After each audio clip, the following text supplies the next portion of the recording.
ಮಂಗಳೂರು ನಗರದ ಕೆಸಿ ರಸ್ತೆ ಬಳಿ ಇರುವ ಕೋಟೆಕಾರು ಕೃಷಿ ಸಹಕಾರ ಸಂಘದ ದರೋಡೆ ಪ್ರಕರಣಕ್ಕೆ ಸಂಬಂಧಿಸಿದಂತೆ ತನಿಖಾ ತಂಡವು ಜನವರಿ 20, 25ರಂದು ತಮಿಳುನಾಡಿನಿಂದ ಮೂವರನ್ನ ಬಂಧಿಸಿದೆ. ಅವರಲ್ಲಿ ಒಬ್ಬ ಆರೋಪಿ ಕನ್ನನ್ ಮಾನಿ, ಇವನ ತಂದೆ ಮುಂಬೈ ನಿವಾಸಿ ಮಾನಿ ಅವರನ್ನ ಮಂಗಳೂರಿಗೆ ಕಸ್ಟಡಿಗೆ ತರಲಾಗಿದ್ದು ವಿಚಾರಣೆಯನ್ನ ನಡೆಸಲಾಗಿದೆ.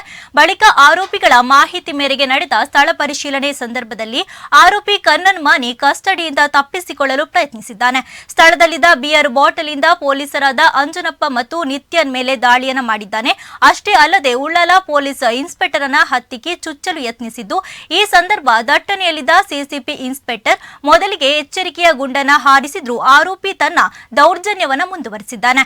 ಇದರಿಂದಾಗಿ ಆರೋಪಿಯನ್ನ ನಿಯಂತ್ರಿಸಲು ಸಿಸಿಬಿ ಇನ್ಸ್ಪೆಕ್ಟರ್ ಆತನ ಕಾಲಿಗೆ ಗುಂಡನ್ನ ಹಾರಿಸಿದ್ದು ಆತನನ್ನ ತಡೆದು ಕಸ್ಟಡಿಗೆ ತೆಗೆದುಕೊಂಡಿದ್ದಾರೆ.